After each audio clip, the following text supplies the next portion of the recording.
एक बार की बात है, एक छोटे से गांव में एक आदमी रहता था। उसके घर के पास में एक पहाड़ था, जहां पर वो रोज सुबह जाता। उस पहाड़ पर थोड़ी देर के लिए वो बैठता, फिर वापस आ जाता। तो रोज की तरह वो सुबह सुबह जा रहा था। पीछे से उसका छोटा सा बेटा आया। उसने आकर के उसका हाथ पकड़ लिया और कहा कि आज मैं भी आपके साथ चलूंगा। उसने पहले तो उसको थोड़ा सा समझाया और मना किया। कहा कि जो रास्ता है वो बहुत ही छोटा है और चढ़ाई बहुत ज्यादा है, तो तुम मेरे साथ नहीं चल पाओगे। लेकिन फिर जब उस बेटे ने जिद करी तो पिता मान गया। तो दोनों पहाड़ पर चढ़ने लगे। पिता ने बेटे का हाथ कस के पकड़ा हुआ था। लेफ्ट साइड में पहाड़ थे, राइट साइड में खाई थी और रास्ता बहुत ही छोटा था।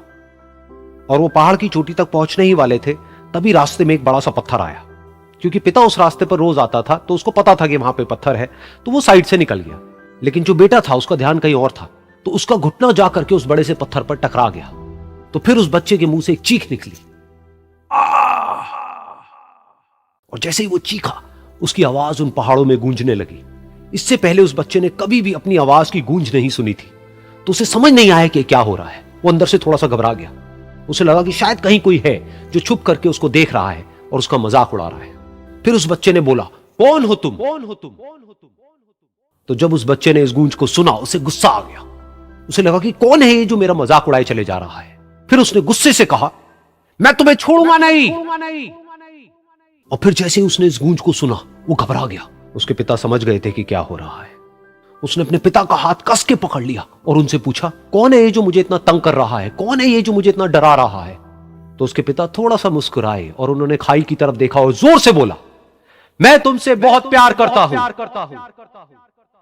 ये सुनकर वो बच्चा हैरान हो गया। उसे समझ नहीं आया कि हो क्या रहा है, कि वही इंसान जो उसका मजाक उड़ा रहा है और उसको तंग कर रहा है, वो उसके पिता को बोल रहा है कि मैं तुमसे बहुत प्यार करता हूं।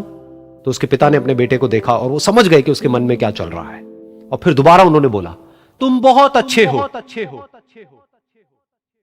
और ये सुनकर उनका बेटा भी थोड़ा सा मुस्कुराया और पूछा अपने पिता से कि ये क्या हो रहा है। और फिर उसके पिता ने अपने बेटे को समझाया, ये जो आवाज तुम सुन रहे हो ना, ये किसी और की नहीं है, ये तुम्हारी ही आवाज है जो कि पहाड़ों में गूंज रही है और तुम्हें अपनी ही आवाज सुनाई दे रही है। जैसा तुम बोलते हो ठीक वैसा ही तुम्हें सुनाई देता है। अगर तुम गुस्से से कुछ कहोगे तो पलट करके जो आवाज आएगी उसमें भी गुस्सा होगा, लेकिन अगर तुम कुछ अच्छा कहोगे तो वो आवाज भी अच्छी होगी। बिल्कुल इसी तरह से हमारी जिंदगी में भी होता है। जैसा तुम अपने मन में इस जिंदगी के बारे में सोचते हो, ये जिंदगी तुम्हारे लिए बिल्कुल वैसी ही हो जाती है। अगर तुम मन ही मन अपने आप को ये बोलते रहोगे कि मेरी जिंदगी तो बहुत ही बुरी है, तो तुम्हारी जिंदगी सच में बुरी हो जाएगी। और अगर तुम अपनी जिंदगी से प्यार करोगे तो तुम्हारी जिंदगी भी तुमसे प्यार करेगी। ये बात उस बच्चे के दिमाग में घर कर गई और फिर वो दोनों उस पहाड़ की चोटी पर गए। लेकिन बच्चे के दिमाग में यही बात घूम रही थी। और फिर वो बच्चा खिलखिला के हंसा और उसने अपने दोनों हाथ खोले और अपनी पूरी ताकत से बोला, मैं तुमसे बहुत प्यार करता हूं।